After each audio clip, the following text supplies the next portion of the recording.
So this is our national park series. इसमें हम लोग स्टेट वाइज देखेंगे कि कौन से स्टेट में कौन सा नेशनल पार्क जो है वो इम्पोर्टेंट है।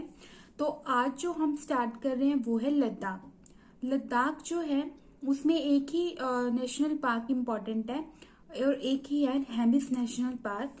मैंने यहाँ पे ग्राफ मैप भी बना रखा है जिसमें हेमिस आपको दिख रहा होगा, यहाँ पे है। इसको एक बार हम लोग मैप में भी देख लेते हैं। सो ये आपको दिख रहा होगा यहाँ पे लद्दाख। तो यहाँ पे हेमिस है आपका, ठीक है। और यहाँ पे ये इंदस रिवर के पास है, ठीक है। तो ये इसकी लोकेशन है। सो ये हमने इसकी लोकेशन देख ली। अब हम लोग इसके बारे में कुछ इंपॉर्टेंट बातें डिस्कस करेंगे हेमिस नेशनल पार्क के बारे में। तो सबसे पहले जो ये पार्क है वो कब एस्टेब्लिश हुआ था? 1981 में। बट ऑफिशियली ये नेशनल पार्क कब बना था? 1987 में, ठीक है। तो ये हमने देख लिया कि ये कब बना। अब हम देखते हैं कि इसका जो हेमिस नेम है वो कैसे पड़ा। तो लद्दाख में एक बुद्धिस्ट मोनेस्ट्री है जिसका नेम है हेमिस गोम्पा, ठीक है। तो उसी के नेम पे इसका नेम पड़ा हेमिस नेशनल पार्क, ठीक है। और ये जो मोनेस्ट्री है, जो ये बुद्धिस्ट मोनेस्ट्री है, ये लार्जेस्ट और वेल्दिएस्ट मोनेस्ट्री है, ठीक है। उसके बाद ये हमने देख लिया कि कब एस्टेब्लिश हुआ और इसका नेम कैसे पड़ा। अब हम देखते हैं कि इसकी लोकेशन कहाँ पे है, कहाँ पर ये प्रेजेंट है। So only in India to be present north of the Himalayas. India में ये हिमालयस जो है उनके नॉर्थ में प्रेजेंट है, ठीक है। और हाई एल्टीट्यूड नेशनल पार्क भी है ये इंडियन रीजन का, क्योंकि लद्दाख तो हाईएस्ट एल्टीट्यूड पे ही है ना। तो ये हाईएस्ट एल्टीट्यूड का नेशनल पार्क है हमारा, जो कि हाईएस्ट एल्टीट्यूड पे प्रेजेंट है। तो अब हम लोग देखते हैं कि ये फेमस किस लिए है। तो ये फेमस है स्नो लेपर्ड्स के लिए। ऑल ओवर द वर्ल्ड सबसे ज्यादा स्नो लेपर्ड्स जो हाईएस्ट डेंसिटी है वो यहीं पर देखने को मिलती है। तो इसी के लिए ये सबसे ज्यादा फेमस है। तो इस पर क्वेश्चन भी बन सकता है कि स्नो लेपर्ड्स जो है वो सबसे ज्यादा कौन से नेशनल पार्क में मिलते हैं? तो वो हेमिस नेशनल पार्क है। तो नेक्स्ट पॉइंट क्या है कि ये सेकेंड लार्जेस्ट प्रोटेक्टेड एरिया है इंडिया में। तो अगर ये सेकेंड लार्जेस्ट है तो फर्स्ट कौन है? तो नंदा देवी बायोस्फीयर रिजर्व जो है ये फर्स्ट प्रोटेक्टेड एरिया है। और उसके बाद सेकेंड प्रोटेक्टेड एरिया जो है ये हेमिस नेशनल पार्क है। उसके बाद ये जो पार्क है ये इंदस रिवर के बॉर्डर पे है, ठीक है। सो यहाँ पे आपको ये हेमिस दिख रहा होगा और यहाँ पे ये इंदस रिवर जा रही है, ठीक है। तो ये इंदस रिवर के बॉर्डर पे है। सो ये हम लोगों ने इसकी कुछ इंपॉर्टेंट बातें डिस्कस कर ली। सबसे पहले कि ये एस्टेब्लिश कब हुआ, उसके बाद हमने देखा इसका नेम जो है वो बुद्धिस्ट मोनेस्ट्री से पड़ा। और ये कहाँ पे है? तो नॉर्थ ऑफ हिमालयस और हाई एल्टीट्यूड पे प्रेजेंट है। फेमस किस लिए? स्नो लेपर्ड्स के लिए।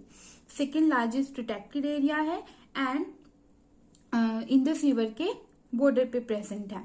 अब हम लोग देखते हैं इसके फ्लोरा के बारे में, यानी यहाँ पर पेड़ पौधे किस तरह के देखने को मिलते हैं। सो फ्लोरा की अगर हम लोग बात करें तो मैंने यहाँ पे ये 4 पॉइंट्स लिख रखे हैं, ये फ्लोरा के हैं इसके। तो सबसे पहले हम लोग बात करते हैं कि रेनफॉल की। सो यहाँ पर ज्यादा रेनफॉल नहीं होती है through out the year, doesn't receive much rainfall through out the year. And ये कहाँ पर है? रेन शेडो एरिया में लोकेटेड है हिमालयाज के। अब ये रेन शेडो एरिया क्या होता है?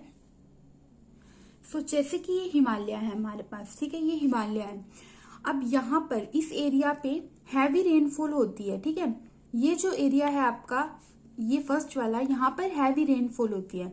यहाँ पर थोड़ी इससे कम रेनफॉल होती है। और यहाँ पर ये जो एरिया है इसका दूसरी साइड है, यहाँ पर रेनफॉल नहीं, मतलब ना बराबर ही है। तो इसको रेन शेडो एरिया जो है वो बोला जाता है। तो इस एरिया में जो ये हेमिस नेशनल पार्क है वो प्रेजेंट है, ठीक है। सो ये हमने देखा कि रेन शेडो एरिया क्या होता है। उसके बाद यहाँ पर जो ट्रीज हमें देखने को मिलते हैं वो अल्पाइन एंड स्टेपी जो हैं उस टाइप के देखने को मिलते हैं। और डोमिनेटेड बाय प्लांट्स की स्पीशीज यहाँ पे जैसे जूनिपर, फिर एंड ड्राई ब्रिज, ये सब देखने को मिलते हैं। यहाँ पर मैं पिक्चर लगा दूंगी, आप लोग देख सकते हैं कैसे दिखते हैं। फिर अभी ये तो हमने बात कर ली इसकी फ्लोरा की। अब इसमें फोना के बारे में अगर हम बात करें तो वो हमने देख ही लिया कि ये स्नो लेपर्ड्स के लिए फेमस है, तो एक तो यही हो गया, तो स्नो लेपर्ड्स। और एक यहाँ पर एक और इम्पोर्टेंट है जो कि है तिब्बतन वोल्फ। ठीक है, ये क्यों इम्पोर्टेंट है, क्योंकि इसका जो IUCN स्टेटस है वो क्या है, क्रिटिकली एंडेंजर्ड है, तो इसलिए ये इम्पोर्टेंट हो जाता है। बट सबसे ज्यादा इम्पोर्टेंट यहाँ पर स्नो लेपर्ड ही है जिसका IUCN स्टेटस जो है वो वल्नरेबल है। तो ये आप 2 याद रख सकते हैं, बाकी छोटे मोटे और भी हैं तो इतने इम्पोर्टेंट नहीं है, तो यही आप इतना याद रखो काफी है, और सबसे इम्पोर्टेंट आपका यही है। सो ये हम लोगों ने डिस्कस किया इसके बारे में इम्पोर्टेंट बातें हेमिस नेशनल पार्क के बारे में। सो नेक्स्ट वीडियो में हम लोग नेक्स्ट स्टेट में चलेंगे, ठीक है, और वहां पर जो इम्पोर्टेंट नेशनल पार्क होंगे उनको डिस्कस करेंगे। तो अगर आप लोगों को ये वीडियो अच्छी लगी है तो प्लीज कमेंट्स में जरूर बताना, इससे मुझे बहुत मोटिवेशन मिलता है।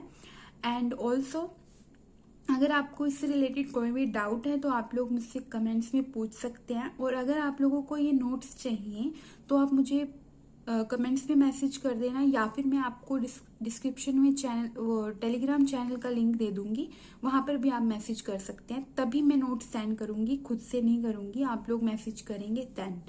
ठीक है, so this is all about this video and thank you so much.